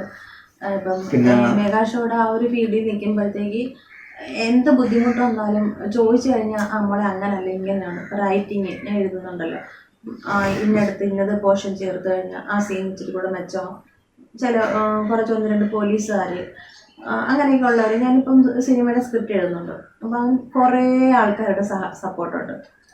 ഇപ്പം ഒരു കഥ എഴുതി വെച്ചിരിക്കുന്നുണ്ട്, ഒരു 5 എപ്പിസോഡ് ആദ്യം ഷൂട്ട് ചെയ്യുന്ന ഒരു വെബ് സീരീസ് എഴുതി വെച്ചിരിക്കുന്നു. അതിനകത്ത് എനിക്കൊരു വേഷമുണ്ട്, അത് ഞാൻ ചെയ്യും. എൻ്റെ വൈഫിൻ്റെ കഥ, പിന്നെ വൈഫിനെ ചുറ്റിപ്പറ്റി അല്ലെങ്കിൽ വൈഫ് അഭിനയിക്കുന്ന ഒരു ആർട്ടിസ്റ്റ് എന്നെ വിളിച്ചിട്ട് എന്നത് ചെയ്യാൻ പറഞ്ഞു കഴിഞ്ഞാൽ അത് ഞാൻ ചെയ്യും. കാരണം എന്താ പറയുക, എനിക്ക് അതിനൊരു ഭാഗ്യം കിട്ടി. ഇപ്പോൾ നേരത്തെ പറഞ്ഞാണത് കലാഭവൻ ശ്രീ ചേട്ടൻ്റെ ഒരു പ്രോഗ്രാം ചെയ്യാൻ എനിക്കൊരു അവസരം കിട്ടി. അത് എൻ്റെ വൈഫിലൂടെയാണ് കിട്ടിയിരിക്കുന്നത്. ഈ പരിചയപ്പെട്ടവരെല്ലാവരും എനിക്ക് പരിചയപ്പെടാൻ പറ്റിയത് എല്ലാം എൻ്റെ വൈഫിൻ്റെ ആ ഒരു കഴിവിലാണ് എനിക്ക് കിട്ടിയത്. അതിന് വളരെ സന്തോഷമുണ്ട്. ഞാൻ അതിനകത്ത് അഹങ്കാരം കൊള്ളുന്നില്ല, ഇനി സന്തോഷം മാത്രമേ ഉള്ളൂ. കാരണം എന്ന് പറഞ്ഞാൽ എനിക്ക് കൂടെ പോകാൻ പറ്റാത്തൊരു സാഹചര്യമുണ്ട്. പല കാര്യങ്ങൾക്ക് പോകുമ്പോൾ പുള്ളിക്കാരി തനിച്ചാണ് പോകുന്നത്. എനിക്ക് പല കാര്യങ്ങൾക്ക് പോകാൻ പറ്റാത്ത ഒരു സാഹചര്യം ഉണ്ട്. ഇപ്പോഴും ആ സാഹചര്യം തുടരുന്നുണ്ട്. പക്ഷെ എന്താ പറയുക, ഞങ്ങളെ 4 പേര് അടങ്ങുന്ന ആ ഒരു മക്കളെ നോക്കാൻ ഒരാളെ നിർത്താനുള്ള ഒരു സാമ്പത്തിക ശേഷിയൊന്നും. പിന്നെന്ന് പറഞ്ഞാൽ പണ്ടത്തെ ആ ഒരു ഞാൻ മാരേജ് ചെയ്യുന്ന സമയത്തുള്ള ആ ഒരു മനസ്സല്ല ഇപ്പൊ. ഒരുപാട് ആള് ബ്രില്യന്റ് ആയി. ആളൊരു ഇച്ചിരി തന്റെ ഇടം കാണിക്കേണ്ടടുത്ത് തന്റെ ഇടം കാണിക്കും. തന്റെ ഇടം കാണിക്കേണ്ടടുത്ത് തന്റെ ഇടം കാണിച്ച് ഇങ്ങനെ മുമ്പോട്ട് പോകുന്നു. എന്തായാലും വളരെ സന്തോഷമുണ്ട്. ഇപ്പോഴും ഞാൻ ഈ ഇന്റർവ്യൂല് പങ്കെടുക്കുന്നെങ്കിലും അതും എന്റെ ഒരു ഭാഗ്യമാണ്. കുഞ്ഞുമോളെ വിളിക്കാം. ഇതാണ് ഞങ്ങളുടെ കുഞ്ഞി ലച്ചു. മാളികപ്പുറമാണ്, മലയിട്ട് ബുധനാഴ്ച മലയ്ക്ക് പോവാണ് അല്ലേ? ഉറക്കമായിരുന്നു ആള്. മോള് അംഗൻവാടിയിൽ അവള് റീൽസ് ഒക്കെ ചെയ്യും കേട്ടോ. ലെറ്റൂസിന്റെ ഒഫീഷ്യൽ ചാനലൊക്കെ ഉണ്ട്. വീഡിയോസ് ഒക്കെ ചെയ്യും, റീൽസ് ഒക്കെ ചെയ്യാൻ ഭയങ്കര ഇഷ്ടമാണ്. പൈസ കന്നിമല പോവാ ബുധനാഴ്ച. അപ്പൊ ഇന്ന് അതിന്റെ ചടങ്ങായിരുന്നു. എന്തുകൊണ്ട് അച്ഛനും കൂടെ പോകുന്നുണ്ട്. ഈ മാലയും കൊണ്ടുവരും. ചേച്ചിക്ക് വാങ്ങിച്ചു കൊടുക്കും. ചേച്ചിക്ക് എന്താ പഠിച്ചു കൊടുക്കും? നമ്മളൊരു പാട്ട് പാടി കൊടുക്കും. ഒരു പാട്ട് പാടി. അയ്യോ നല്ലോണം പാട്ട് പാടും, ഡാൻസ് കളിക്കും. പാടും. നാണവാ, ഇപ്പൊ നാണവാ. ചേച്ചി എഴുതിയ കവിതകളിലെ ചേച്ചിക്ക് ഏറ്റവും ഇഷ്ടപ്പെട്ട കവിത ഏതാണ്? പാഴ്ജന്മം എന്നും പറഞ്ഞ് ഞാൻ മുമ്പ് അതായത് അമ്മയുടെ ഒരു കാര്യങ്ങളൊക്കെ ഓർത്ത് വിഷമിച്ചിരിക്കുന്ന ഒരു സമയത്ത് എഴുതിയൊരു കവിതയുണ്ട്. അമ്മതൻ താരാട്ട് കേൾക്കാൻ കൊതിച്ചൊരു ബാല്യം, അമ്മിഞ്ഞ പാലിൻ്റെ മാധുര്യം നുകരാൻ കൊതിച്ചൊരു കാലം എന്നും പറഞ്ഞൊരു കവിത. അത് പബ്ലിഷ് ചെയ്യണമെന്നാണ് ആഗ്രഹം. അല്ലെന്നുണ്ടെങ്കിൽ ഞാനത് ഒരു എന്താ പറയുക, സ്നേഹാലയം പോലെയൊക്കെയുള്ള ഒരു ബാക്ക്ഗ്രൗണ്ടിൽ ഒരു കുട്ടിയെ വെച്ചിട്ട് ആ ഒരു പാട്ട് ആൽബം ചെയ്യാനായിട്ടൊരു ആഗ്രഹമുണ്ട്. ചെയ്യണമെന്നും പറഞ്ഞിരിക്കുക. പിന്നെ പുതിയ മൂവിയിലൊരു പാട്ട് എഴുതുന്നാരും പറഞ്ഞു. പുതിയ ഇനി അതായത് മാർച്ചിലൊരു സിനിമ തുടങ്ങുന്നത് ഞങ്ങളുടെ കരിമ്പടം ടീം. അതായത് കരിമ്പടം ടീം എന്ന് വെച്ചാൽ കരിമ്പടം ആ ഒരു സിനിമയിൽ ഞാനൊരു ആക്ടറായിട്ടല്ല, അതിൻ്റെ ഞങ്ങളൊരു ടീമാണ്, ഒരു ടീമായിട്ടാണ് നിൽക്കുന്നത്. അത് നടിയായിട്ടോ അല്ലെങ്കിൽ ഒന്നുമല്ല. എന്ത് സ്ക്രിപ്റ്റ് എഴുതുന്ന സമയത്ത് തന്നെ എന്നോട് ചർച്ച ചെയ്യുക, ഞങ്ങളെല്ലാവരും കൂടെ ഒരുമിച്ച് ചർച്ച ചെയ്യുക, അതിന് വേണ്ട മാറ്റങ്ങളൊക്കെ അങ്ങോട്ടും ഇങ്ങോട്ടും ചെയ്ത് സംസാരിച്ച് ചെയ്യുക. അപ്പോൾ ഒരു എന്ത് കാര്യത്തിനും എന്നെ അവർ ഉൾപ്പെടുത്തും. അങ്ങനെയാണ് ആ ഒരു സിനിമയിൽ ഞാൻ നിൽക്കുന്നത്. ഏടിയാതൊന്നും അല്ല കേട്ടോ, എന്തിനും ഏതിനും അവരുടെ കൂടെ, അപ്പോൾ അവരോടൊപ്പം തന്നെ നിൽക്കുന്നത് ഞാനാണ്. അപ്പം ഞങ്ങളൊരു ടീമാണത്. അത് ഫെബ്രുവരി റിലീസിങ്ങാണ്. എല്ലാവരും കാണണം, സപ്പോർട്ട് ചെയ്യണം. നല്ലൊരു പ്രത്യേക ജേണലാണ് ഒരു സിനിമ. അത് ലവും ഒരു കുറേ സംഭവങ്ങൾ ചേർന്നൊരു സിനിമയാണ്. കണ്ടാൽ ഹൊറർ പോലൊക്കെ തോന്നും, പക്ഷെ നല്ല രീതിക്ക് മേക്ക് ചെയ്തിട്ടുണ്ട്. ഒരു പുതിയൊരു ഡയറക്ടറാണ്, കുറേ ഷോർട്ട് ഫിലിമൊക്കെ ചെയ്തുള്ള ഒരു പരിചയമാണ്. പക്ഷെ നല്ല രീതിക്ക് സിനിമ മേക്ക് ചെയ്യുന്നുണ്ട്. പിന്നെ അത് സിനിമ പുറത്ത് വന്ന ശേഷം അതിൻ്റെ വിജയവും പരാജയവും പ്രേക്ഷകരാണല്ലോ തീരുമാനിക്കുന്നത്. കുറേ ആൾക്കാരുടെ കഷ്ടപ്പാടാണ് അതിനകത്ത്. എല്ലാ സിനിമയിലും കുറേ ആൾക്കാരുടെ കഷ്ടപ്പാടുണ്ട്. പക്ഷെ അതിൽ അഭിനയിക്കുന്നവരായാലും അതിൻ്റെ ക്രൂ മെമ്പേഴ്സ് ആയാലും അതിൻ്റെ ഓരോ ആൾക്കാരിലും ഓരോ സിനിമയുടെയും കഷ്ടപ്പാടുണ്ട്. പുറത്തുനിന്ന് നോക്കുമ്പോൾ ഒന്നുമില്ല. ഒരു സിനിമ ഇറങ്ങുന്നു, അവർ തിയേറ്ററിൽ പോയി കാണുന്നു, അതിൻ്റെ ആ കൊള്ളത്തിലെന്ന് നല്ലത്. പക്ഷെ അതിന് പിന്നിൽ പ്രവർത്തിക്കുന്നവർക്ക് അതിൻ്റെ ബുദ്ധിമുട്ട് എന്താണെന്ന് മനസ്സിലാവൂലേ. ഇപ്പോൾ ഒരു സിനിമ ഷൂട്ട് കഴിഞ്ഞ് കഴിഞ്ഞാൽ സിനിമ ഇറങ്ങിയെന്നാണ് അർത്ഥം. പക്ഷെ അതല്ല, അത് കഴിഞ്ഞിട്ടാണ് പിന്നെ ജോലികൾ കിടക്കുന്നത്. ഒത്തിരി ജോലിയുണ്ട്. അപ്പോൾ അത്രയും കഷ്ടപ്പാട് സഹിച്ച് രാവും പകലും ഉറക്കമില്ലാതെയാണ് ഓരോ സിനിമ ഇറങ്ങുന്നത്. അതുകൊണ്ട് വിജയവും പരാജയവും എല്ലാം ദൈവത്തിൻ്റെ കയ്യിലിരിക്കുകയാണ്. ബാക്കി പ്രേക്ഷകർ എല്ലാം ഈ 2 സിനിമ, ഒരാച്ചൻ്റെ സ്വന്തം ഇണങ്ങത്തി എന്ന കുഞ്ഞു സിനിമയും, മറ്റേതും കുഞ്ഞു സിനിമ തന്നെയാണ്, വലുതൊന്നും പറയുന്നില്ല. ആ 2 സിനിമ എല്ലാവരും പോയി തിയേറ്ററിൽ പോയി കാണണം. ഈ വളർന്നു വരുന്ന കുഞ്ഞു കുഞ്ഞു കലാകാരന്മാർ അതിനകത്തുണ്ട്, ഞാൻ ഉൾപ്പെടെ. എല്ലാവരുടെയും സപ്പോർട്ട് ഉണ്ടാവണമെങ്കിൽ മാത്രമേ ഇനിയും സിനിമകൾ എനിക്ക് കിട്ടത്തുള്ളൂ. എനിക്കും ഞങ്ങളുടെ ഈ ടീമിനും, ഒരാച്ചൻ്റെ ഇണങ്ങത്തി ആയാലും കരിമ്പടം ആയാലും വലിയൊരു വൻ വിജയമൊന്നും പ്രതീക്ഷിക്കുന്നില്ലെങ്കിലും എല്ലാവരും സപ്പോർട്ട് ഉണ്ടാവണമെന്നും പ്രതീക്ഷിക്കുന്നു. എല്ലാവരും തിയേറ്ററിൽ പോയി കാണണം, വിജയിപ്പിക്കണമെന്ന് പ്രാർത്ഥിക്കുന്നു. എല്ലാവരോടും അപേക്ഷിക്കുകയാണ്. ഇതിലൂടെ എനിക്ക് നല്ല നല്ല ചാൻസ് കിട്ടുമെന്ന് എനിക്കൊരു പ്രതീക്ഷ. ഞാൻ മാത്രമല്ല, ഇതിൽ ഓരോരുത്തരും അഭിനയിക്കുന്ന ഓരോ ക്യാരക്ടേഴ്സും അങ്ങനെ പ്രതീക്ഷിച്ചാണ് ഇരിക്കുന്നത്. കാര്യം മുഖം ഒന്ന് ജസ്റ്റ് ചെറുതായിട്ടെങ്കിലും ഒരു സിനിമയിൽ വരണമെന്ന് ആഗ്രഹിക്കാത്ത ആരാ ഇല്ലാത്തത്, ഇല്ലേ? ഇപ്പോൾ ക്രൗഡ് പോകുന്ന കുറേ ആർട്ടിസ്റ്റുകളുണ്ട്. അവർ തെള്ളി കയറും ഓരോ സീനകത്തും. ക്രൗഡ് നിൽക്കുമ്പോൾ തന്നെ ഞാൻ കണ്ടിട്ടുണ്ട്, ഓരോരുത്തർക്ക് വന്നിട്ട് അവരൊന്ന് തെള്ളി കയറുന്നത് എന്തിനാ? അവരുടെ ആ ഒരു മുഖം ചെറിയ സീനിലെങ്കിലും ഒന്ന് കാണാൻ അവരുടെ അത്രത്തോളം ഒരു ആഗ്രഹമാണ്. അങ്ങനെയുള്ള കുറേ ആൾക്കാരുണ്ട്.